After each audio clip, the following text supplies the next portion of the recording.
Bangladesh premier লিগের 11তম আসরে যেন রানের বন্যা বয়ে যাচ্ছে। তামিম ইকবাল গতকাল রানে ফিরেই সেই রান বন্যার যে পেছনের কারণ সেটা ব্যাখ্যা করেছেন। তিনি বলেছেন মাঠের বাউন্ডারি অনেক ছোট হয়ে গেছে।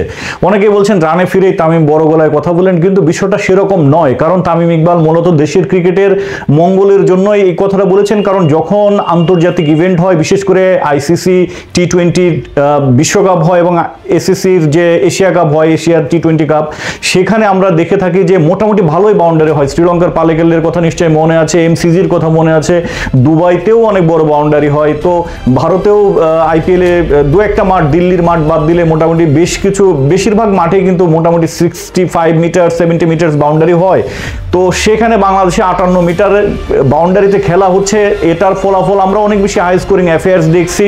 হয়তো বিসিবি খুশি, সন্তুষ্ট, দর্শকরাও সন্তুষ্ট, খুশি, কিন্তু এন্ড অফ দ্য ডে যখন আমরা বিশ্বমঞ্চে যাব, বিশেষ করে বিশ্বকাপের আসরে যাব, তখন কিন্তু যে হিটগুলো ছক্কা হয়েছে, 6 হয়েছে, বিশেষ করে তার 60-70%ই কিন্তু আউট হয়ে যাবে আমাদের ব্যাটাররা। তো ভালো উইকেট দিয়ে একটু বড় বাউন্ডারিতে খেলা হলে আমার মনে হয় ভালো উইকেটটা ভালো করা প্রয়োজন, সেই সাথে ক্লিন হিটিংয়ের প্র্যাকটিসটা হবে। এখানে একটা জিনিস লক্ষণীয় যে মিস হিটেও কিন্তু ছক্কা হয়ে যাচ্ছে। আপনি দেখেন এবারের যে বিপিএল হয়েছে সেখানে বেশিরভাগ ব্যাটার যারা টপ দ্য লিস্টে আছেন, বেশি ছক্কা মেরেছেন। সাইফ হাসান তালিকায় 2 নম্বরে আছে, 1 নম্বরে আছে ইয়াসির আলী রাব্বি। মানে বাংলাদেশি প্লেয়াররাই ডোমিনেট করছে, অ্যালেক্স হেলসকে ছাপিয়ে, তো কাইল মায়ার্সদের মতো প্লেয়ারদের ছাপিয়ে বাংলাদেশি প্লেয়াররা ডোমিনেট করছে। এর পেছনে কারণ হচ্ছে ওই যে 58 মিটার বাউন্ডারি এবং ফেয়ারলেস অ্যাপ্রোচ, যে মোটামুটি একটা কানেকশন হলেই 6 হয়ে যাবে। সবাই কিন্তু বাউন্ডারির চেয়ে ওভার বাউন্ডারির দিকে ঝুঁকছে। এর পেছনের কারণ ওই ছোট বাউন্ডারি। তামিম ইকবাল খুব গুরুত্বপূর্ণ একটা বিষয় সামনে এনেছে। এটা মূলত বাংলাদেশের ক্রিকেটের মঙ্গলের জন্যই।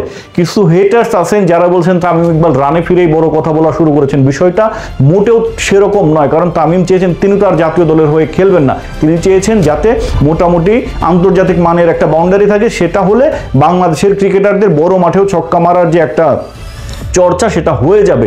তো আমি দর্শকদের কাছে প্রশ্ন করতে চাই যে আসলে তামিম ইকবাল যে অভিযোগটা করেছেন এটার সাথে আপনি কি একমত কিনা? যদি একমত হয়ে থাকেন অবশ্যই কমেন্ট বক্সে জানাবেন। সবাই ভালো থাকুন, সুস্থ থাকুন, আল্লাহ হাফেজ।